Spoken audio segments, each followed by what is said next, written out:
Bagi yang tidak punya logika, skip aja. Kalau saja kita sudah melewati wabah corona, mungkin kita masih akan menghadapi wabah yang lebih berat dan lebih lama penyelesaiannya. Wabah virus kadrun. Virus kadrun ini lebih berbahaya karena mereka menyerang otak dan menyerang hati. Menyerang otak menyebabkan orang menjadi bodoh, menyerang hati menyebabkan orang menjadi penuh kebencian. Hal ini saya sadari setelah saya menyaksikan wawancara Najwa Shihab dengan Presiden Jokowi 22 April yang lalu. Bukan wawancara itu sendiri yang bermasalah, tapi apa yang terjadi sesudah wawancara. Membaca reaksi orang, respons kaum kadrun, dan betapa mereka menanggapnya dengan cara yang betul-betul menurut saya bodoh dan penuh kebencian. Wawancara itu sendiri seperti saya katakan berjalan dengan menurut saya baik ya. Najwa Shihab itu datang sebagai host yang well equipped. Dia mengajukan pertanyaan-pertanyaan yang kritis, dia mengajukan pertanyaan-pertanyaan yang mewakili keingintahuan publik, disampaikan dengan tajam dan pada saat yang sama juga dengan santun. Pak Jokowi tentu saja juga keren. Pak Jokowi tampil dengan penuh percaya diri. Bayangkan dia bersedia untuk diwawancara oleh Najwa, walaupun ini tidak live, tapi dia bersedia diwawancara oleh seorang pewawancara yang terkenal kritis, dan dia bicara apa adanya secara terbuka. Memang kadang-kadang kita melihat kakinya bergoyang-goyang, tanda bahwa dia nggak sabar ketika diwawancara, tapi that's okay ya. Yang terpenting adalah substansi jawabannya.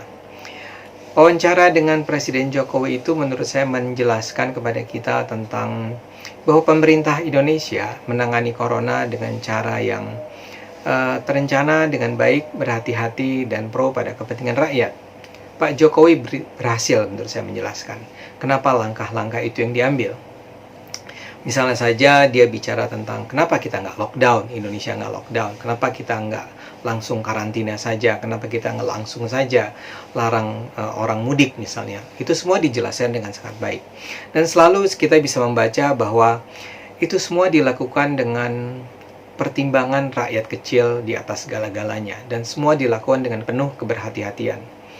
Jokowi menjelaskan bahwa tidak ada model tunggal di dunia ini yang sudah diketahui berhasil bisa mengatasi corona. Ada banyak model. Dan masing-masing model itu bisa jadi ya sesuai dengan negara yang masing-masing. Tidak bisa kita meniru begitu saja sebuah model yang sukses di sebuah negara dan kemudian kita terapkan di negara ini. Kita punya konteks, kita punya kondisi yang sangat khas tentang Indonesia yang seringkali barangkali menjadikan model yang dikembangkan taruhlah di Wuhan tidak relevan dengan Indonesia. Dan Pak Jokowi berhasil menjelaskan itu kepada kita. Misalnya saja dia bilang bahwa nggak bisa dong kita gerasa gerusu, kita nggak bisa nggak berhati-hati. Kita harus penuh hati-hati. Kita harus terus melakukan ini dengan tahapan yang transisional, dengan tahapan yang bertahap, dengan melihat hari demi hari perkembangan yang ada. Misalnya saja dia dengan baik mengatakan nggak bisa dong kita mengatakan lebih penting mana, ekonomi atau kesehatan. Ya dua-duanya penting. Kesehatan tentu saja di atas segala-galanya. Tapi kalau kita abaikan ekonomi, itu juga akan berdampak pada kesehatan orang, pada kesehatan rakyat.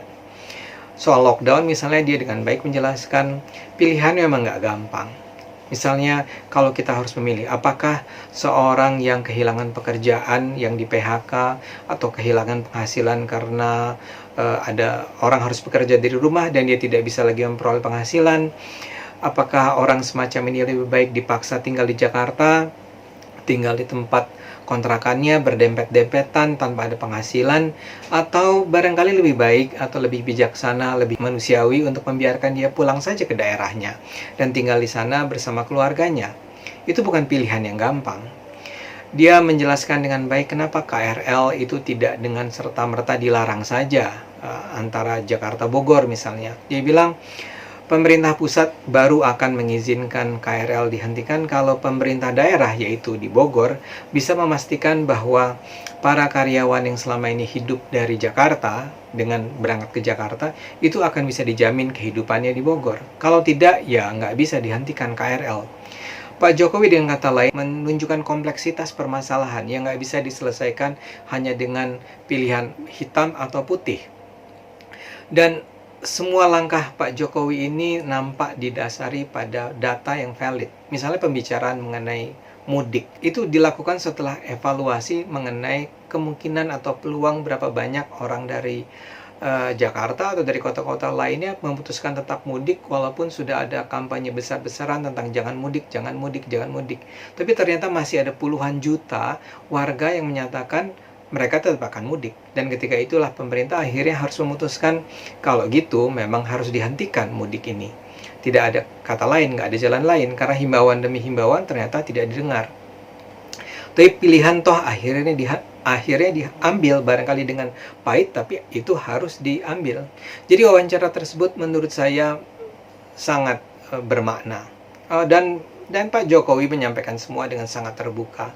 Misalnya saja dia mengakui bahwa ada ketidaksinkronan antara kementerian, ada ketidaksinkronan antara pemerintah pusat dengan pemerintah daerah, dan dia bahkan mengatakan kalau benar Ikatan Dokter Indonesia punya data yang menunjukkan bahwa sebenarnya sudah ada 1.000 orang yang meninggal dan bukan hanya 600-700 seperti yang diumumkan oleh pemerintah pusat, ya silahkan ID harus menyampaikannya kepada pusat. Ya, jadi tidak ada yang ditutup-tutupi. Jadi Jokowi tampil sebagai seorang presiden yang sesungguhnya. He knows what he is doing. Pemerintah ini tahu apa yang sedang mereka lakukan. Nah, tapi tentu saja ada banyak hal yang harus didiskusikan. Kita tidak bisa mengatakan bahwa semua baik-baik saja. Bisa aja ada pertimbangan-pertimbangan lain. Ada kompleksitas yang sebenarnya luar biasa mengenai penanganan corona ini. Harusnya terjadi diskusi mengenai itu. Tapi sayangnya kaum kadrun ini tidak bersedia untuk melakukannya. Mereka malah mengalihkan isu yang sekompleks tersebut menjadi sekedar perdebatan antara mudik versus pulang kampung.